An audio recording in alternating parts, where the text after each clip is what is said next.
Esto es Motion, el podcast donde ponemos las ideas en movimiento. Conversaciones con profesionales de artes y ciencias que te servirán para exponerte a nuevas ideas, aplicarlas y entender el mundo desde la amplitud. Un gimnasio para tu mente que te ayude a pensar, crear y crecer. Soy Marc Mula y encontrarás todos los episodios y mi newsletter semanal en marcmula.com. ¡Empezamos! Hola, este es el episodio 10. Un episodio friki, aunque orgullosamente friki, ya verás por qué. Pero antes, imagina que Internet explota y toda tu información privada queda al alcance de cualquier persona. Todos tus emails, WhatsApps y otros chats, archivos y fotos que tienes en la nube, todo desde el principio en que empezaste a usar Internet, todo se vuelve público. ¿Qué piensas que pasaría con tu reputación? ¿Te podrían despedir por algún comentario? ¿O por algún chiste? ¿Por alguna hipocresía? ¿Por alguna mentira? ¿Tu relación con tu pareja aguantaría una cosa así? Ves dándole al coco, que lo comentamos luego un poquito más. Antes quiero arrancar con un pequeño aprendizaje podcastero. Es un detallito, pero para que te hagas una idea de lo importante que es rectificar y cambiar cosas sobre la marcha. Cuando empecé, quería diferenciar mis episodios en solitario de las conversaciones, ¿no?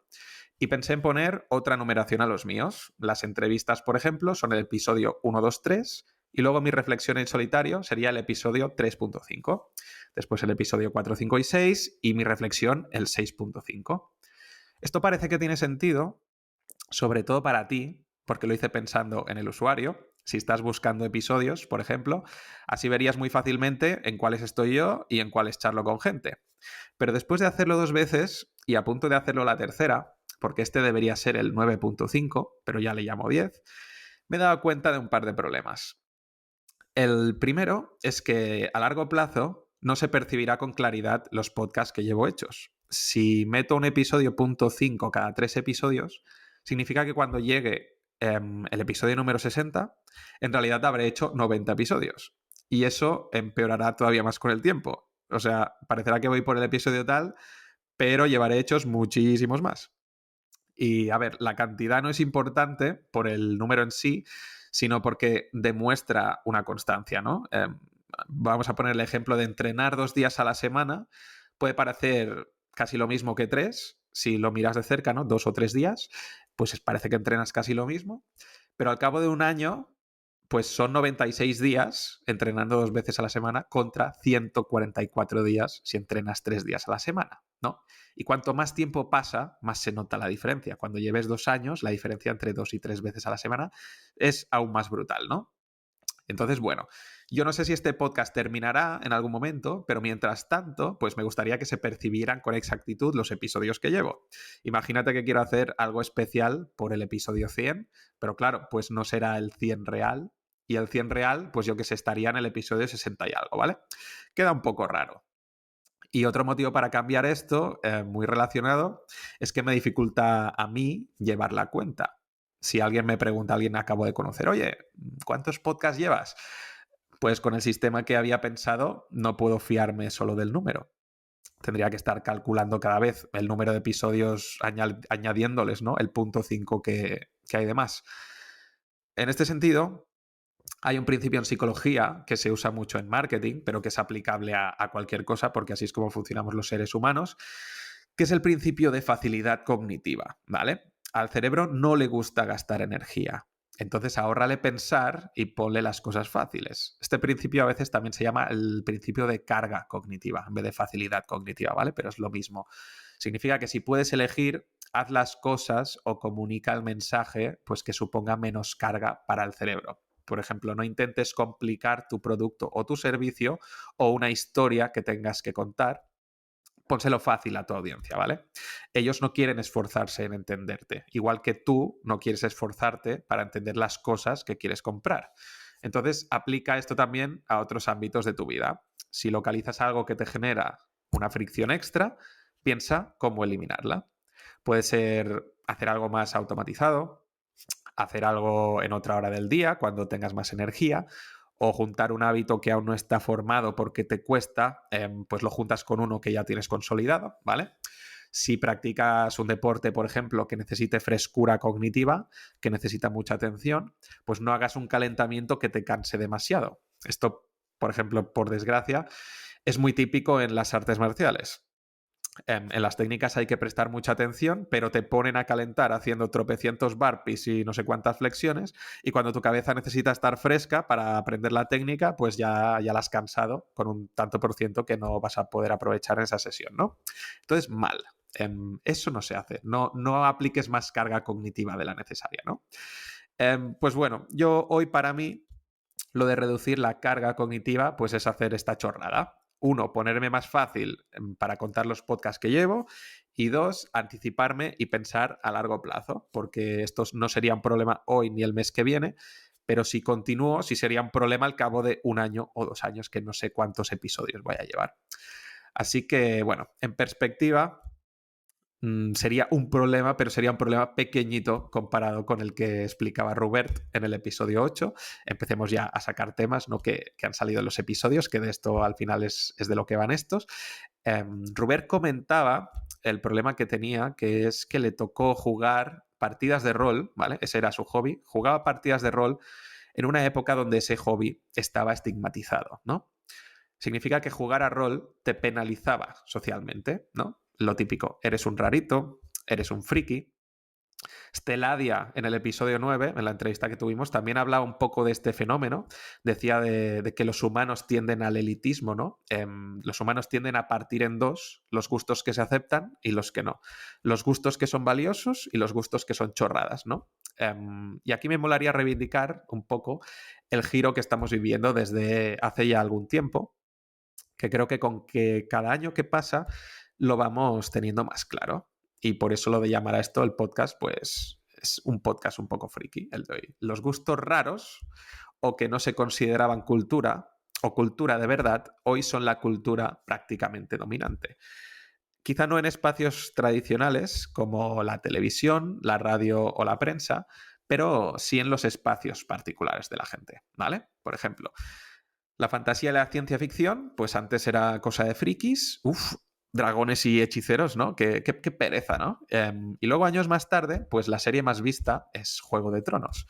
Y con los videojuegos está pasando un poco lo mismo, ¿no? Antes eran cosas para niños, era como un entretenimiento de peor calidad, sin ningún valor para aprender nada, y que hacía solo poca gente. Pero los que jugamos de pequeños, pues muchos seguimos jugando ahora de adultos, ¿no? Y hoy los videojuegos son un fenómeno masivo que no se puede negar. Todo esto de aficiones de bichos raros ha pasado al mainstream. Es como un poco la venganza de los frikis, ¿no? La cultura despreciada es ahora la cultura dominante.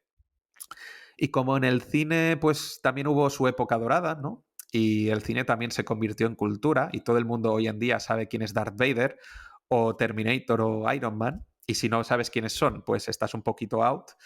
De la misma manera, quizá empezarás a estar un poquito out si no sabes qué juego es Elden Ring, aunque no lo hayas jugado, pero saberlo precisamente por lo que se llama cultura general, o quién es Sephiroth, o Arthas, o Illidan, o Luffy de One Piece, por ejemplo.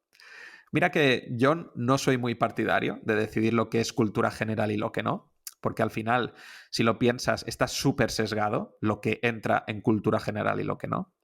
También entran mucho esto, ¿no? El concepto este de elitismo, el clasismo y probablemente los grupos que sean más afines al poder son los que deciden lo que son cultura general y lo que es la cultura menos valiosa. Pero digo esto porque me gusta ver, ¿no? Un poco como la cultura pop está triunfando sobre la high culture, está la alta cultura del arte y la literatura sofisticadas, ¿no? Que siempre han estado así un poco por encima de los demás, ¿no? Sobre todo me gusta ver cómo estos cambios culturales, aunque hay resistencia, al final se ajustan a lo que le gusta a la gente, ¿vale? Y hoy la gente quiere participar y quiere consumir esta cultura pop. Mientras algunos piensan, pues eso, que son chorradas, pues otros se forran, por ejemplo, ganando un montón de dinero jugando al League of Legends o al World of Warcraft. Porque hay mucha gente que está dispuesta a seguirlo y a mirar. Y porque son aficiones donde es muy fácil participar y también ser tú uno más, ¿vale? Esto es muy curioso, al contrario que otras, ¿vale? El que mira a otros jugar, es muy probable que juegue también en sus ratos libres. Por ejemplo, a mí me gusta mirar cómo otras personas juegan, pero yo juego, soy gamer también, ¿vale? En cambio, el que va a un museo no pinta. Yo voy a un museo y no pinto cuadros en mi tiempo libre, ¿no? El que lee tampoco escribe libros. Y el que grita y llora por el fútbol no practica fútbol. No va a fútbol 2 o 3 veces a la semana, ¿vale? Solo un porcentaje pequeñísimo, es verdad. Algunas personas sí, pero es un porcentaje pequeñísimo, ¿vale? Pero en los videojuegos es un porcentaje altísimo. La gente que mira, la gente aficionada, también es gente que practica. La gente de la comunidad gamer no solo comparte el gusto, comparte una práctica, ¿vale? Hay un hábito en común, hay una vivencia común. No solo se es espectador, se vive también como actor, ¿no? Y para mí ahí está un poco también la gracia, ¿no? De los videojuegos, o la gracia que yo le veo, que otras formas de arte pues cuentan una historia y en los videojuegos tú vives la historia, ¿no? No solo ves cómo otras la viven, sino que la vives tú. Las historias, en este sentido, pues fueron un poco el núcleo de las conversaciones con Andrea y con Esteladia, ¿no? Eran su razón de ser, a través de la ilustración o a través de la escritura. Y Robert también explicó cómo aprendía mucho mejor jugando, pero jugando a meterse en historias, ¿no? Que en eso consiste jugar a rol en vivo, ¿no? Y en los videojuegos, en esta cultura que se ha despreciado durante muchos años, tú vives la historia, ¿no? Porque tú mueves al personaje. Tú vives la situación, tú ayudas a tus amigos, te atacan a ti, y en muchos videojuegos puedes tomar decisiones que cambian radicalmente lo que pasa a continuación. Tienes esa sensación de agencia, ¿no? Y también de responsabilidad. En los juegos de miedo, quizá es donde se ve más clara esta inmersión, por ejemplo, por las emociones que experimentas, ¿no? Una peli de miedo consigue que pases terror cuando te sumerges, cuando parece que no hay nada más que la película, ¿no? Y el videojuego lo consigue más, va un paso más allá, ¿no? Porque eres tú quien se mueve, quien huye del monstruo o del asesino, no eres un espectador pasivo. Juega, por ejemplo, a Amnesia, a Silent Hill, Slender, Outlast, Alien Isolation. Hay algunos más, pero son estos los que pues, a mí me han hecho cagarme de miedo, ¿no? Juega a estos juegos con las luces apagadas y con los cascos puestos y a ver luego si te atreves a ir al baño por la noche, ¿eh? Ya que hoy es un pod de cultura pop, aprovecho para recomendarte una obra para pensar, ¿vale? Que no es un libro de filosofía, ni un ensayo, ni una novela, y que va un poco en esta línea, ¿no? De cultura, entre comillas, despreciada durante mucho tiempo y que ahora se ha vuelto mainstream. Y te voy a recomendar un cómic, ¿vale? Es un cómic autoconclusivo, entonces, pues si te gusta, no te has de comprar 20 más, es solo un cómic con una historia, con un principio y con un final, ¿vale? Se llama The Private Eye, el ojo privado. El guionista es Brian Bauman, un tío que a mí me encanta. Tengo otros cómics suyos que se llaman Saga, otros que se llaman Paper Girls y El último hombre, de la cual hizo una serie Disney Plus que acabó cancelada, pero bueno, se hizo un intento. El ilustrador del cómic del que te hablo, de Private Eye, es un ilustrador español que se llama Carlos Martín, que ha ilustrado también cómics pues, como Batgirl, Spider-Man o Doctor Strange. Y la colorista se llama Munsa Vicente, que en el episodio 9 con Esteladia aprendimos todos la importancia que tiene una colorista dentro de una novela gráfica. Y bueno, este cómic de Private Eye ganó un premio Eisner, que es como algo así como un Oscar, ¿vale? De la industria del cómic. Y una de las gracias que tiene es que puedes comprarlo físico o digital por el precio que tú quieras. Brian Bauman, el guionista, sacó una editorial que se llama Panel Syndicate, donde publican los cómics online, los sacan capítulo a capítulo, pagas el precio que quieres y luego pues también sacan las recopilaciones en varios tomos o un solo tomo entero digital y con el mismo mecanismo. Pagas lo que quieres y lo tienes en PDF y EPUB, ¿vale? Puedes pagar 0 si quieres, aunque bueno, yo no te lo recomiendo porque pues si te gusta pues haces ahí tu contribución, ¿no? Pero bueno, esa es decisión tuya. Y normalmente puedes decidir varios idiomas. The Private Eye pues está en inglés, castellano, catalán y portugués, ¿no? Pero bueno, al lío. ¿Por qué te recomiendo este cómic? Y ahí lo de que viene, ¿no? La historia pasa en el año 2076 y va de lo que comentaba nada más empezar en el podcast. Es un cómic donde Internet explota y por lo tanto pasan dos cosas. Una, salen a la luz los secretos de todos tus fotos privadas, tus notas, tus emails, los secretos desaparecen y todo se vuelve público, ¿vale? La imagen que todo el mundo se había construido en las redes sociales se cae pues cuando empiezan a leerse sus conversaciones privadas. Y a raíz de esto, pues mucha gente pierde el trabajo, salen los trapos sucios de todo Kiski, hay divorcios, crisis de reputación, cierran un montón de empresas, etc. Es un desastre de las magnitudes como de Chernóbil, pero en la esfera digital, ¿no?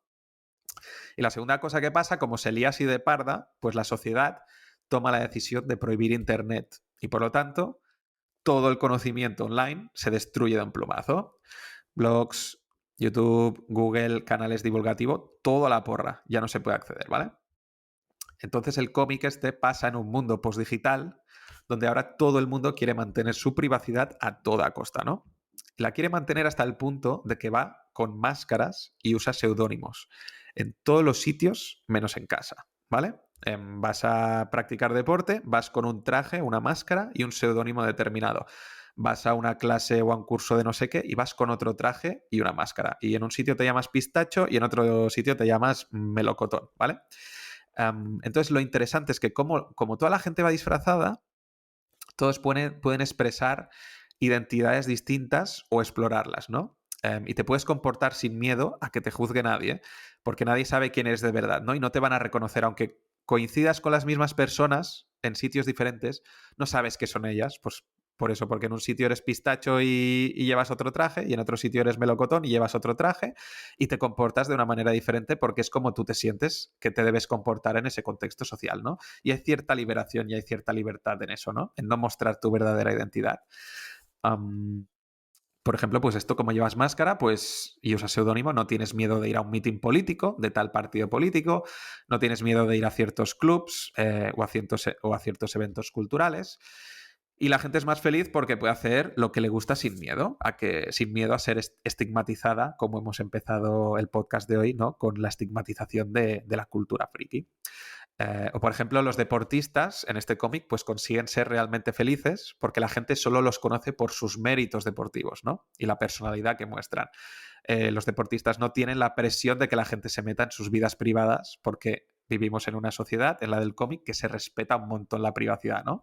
Entonces cada persona puede centrarse en su carrera y ya está, sin preocuparse de que se metan, pues eso, los cuchicheos y la prensa del corazón, ¿no? Otra cosa que mola del cómic, pues es este contraste entre generaciones, ¿no? Entre, por ejemplo, el protagonista y su abuelo. El abuelo es el que se acuerda de los tiempos en los que había internet, ¿no? Y, por ejemplo, se queja de que no puede jugar online y así pues no puede conocer a gente nueva. O se pasa a veces las tardes mirando a su móvil, ¿no? A su smartphone, con la esperanza de a ver si vuelve a funcionar algún día, ¿no? A ver si vuelve a funcionar ese aparato al que cuando era joven pasaba horas y horas del día enganchado, ¿no? Y este abuelo representa la generación del pasado que decía que estaba muy orgullosa de compartir toda su vida en redes sociales, porque claro, pues no tenía nada que esconder, ¿no? Y las nuevas generaciones, estos, los de la privacidad, pues que es muy sospechosa porque lo quieren esconder todo, ¿no? Y ellos eran la auténtica generación libre porque lo compartían todo, ¿no? Y se ve este contraste entre las dos generaciones. Eh, Tranqui si te estás preocupando que nada de esto son spoilers de la historia, esto es simplemente el trasfondo, ¿vale? Cosas que van ocurriendo como de fondo que viste en la trama, ¿vale? Pero el cómic en sí va de un asesinato y de cómo el protagonista tiene que investigar ese asesinato viviendo en una sociedad como esta, ¿no? Entonces la historia es la resolución de esto y todas las tramas que van pasando pues, para resolver el asesinato. Pero para mí lo guay de una historia es esto, ¿no? Que haya parte de entretenimiento porque genere curiosidad, porque haya personajes interesantes, pero también haya esa parte de representación, ¿no? Que te haga pensar. Como decía Esteladia, como lo definía ella, esto sería un cómic de ciencia ficción y ella decía que la ciencia ficción es filosofía especulativa, ¿no? Hasta el famoso hilo de Twitter de Andrea Bam, que lo comentábamos en su entrevista, que parece entretenimiento puro, esconde también una reflexión sobre los retos virales, ¿no? Que ahora están tan de moda y que qué pasa cuando se van los retos de madre, ¿no? El hilo de Andrea tiene algo de eso, ¿no? También un punto reflexivo. Y volviendo al cómic, pues de historias futuristas con la tecnología súper avanzada hay muchas, Pero a mí me llamó la atención esta porque era la inversa, ¿no? La digitalización es cosa del pasado, pero no por la típica guerra también o apocalipsis, ¿no? Sino porque la hipocresía de Internet se nos fue de las manos y todo lo que habíamos guardado en la nube, pues de repente puede verlo todo el mundo. Me parece como una premisa muy original para disfrutar de la historia y darle de paso un poco al coco, ¿no? Sobre nuestra relación con las redes y esa dicotomía entre la vida privada y la vida pública, ¿no? Te voy a dejar en las notas del episodio un enlace al cómic y a la editorial esta Panel Syndicate para comprarlo al precio que tú quieras. Y oye, pues si te mola, quizá descubres otros cómics allí que quieras leerte o te aficionas también a las obras de Bauman, que para mí son buenísimas, sobre todo Saga. Y hasta aquí el episodio de hoy. Espero que te haya servido un poco para acompañarme en voz alta en esta idea de qué es cultura y qué no, y cómo cambia en función de los intereses y de la época, y sobre todo cómo hay ciertos grupos que quieren separarse y dárselas de entendidos sobre lo que es cultura, sobre lo que es arte y lo que no. Y cómo puede llevar esto a algunas personas a pasar vergüenza, ¿no? Por los gustos que tiene, a que te guste el rol, a que te gusten videojuegos o a tener otro tipo de gustos, ¿no? Hoy en día. Que pases vergüenza por eso, porque a nivel general, pues son despreciables, ¿no? Y no se consideran cultura de verdad. Y ligándolo con el cómic, pues pensar este tipo de cosas, ¿no? ¿Qué pasaría si pudiéramos actuar en la vida real con anonimidad, ¿no? Con máscaras y seudónimos? ¿Seríamos menos auténticos? ¿O seríamos más nosotros mismos? Porque no tendríamos ningún miedo a ser etiquetados ni a ser juzgados, ¿no? Dejo esto al aire libre y que juegues con las ideas, que las pongas en movimiento y nos vemos en el próximo, la semana que viene. Hasta la próxima.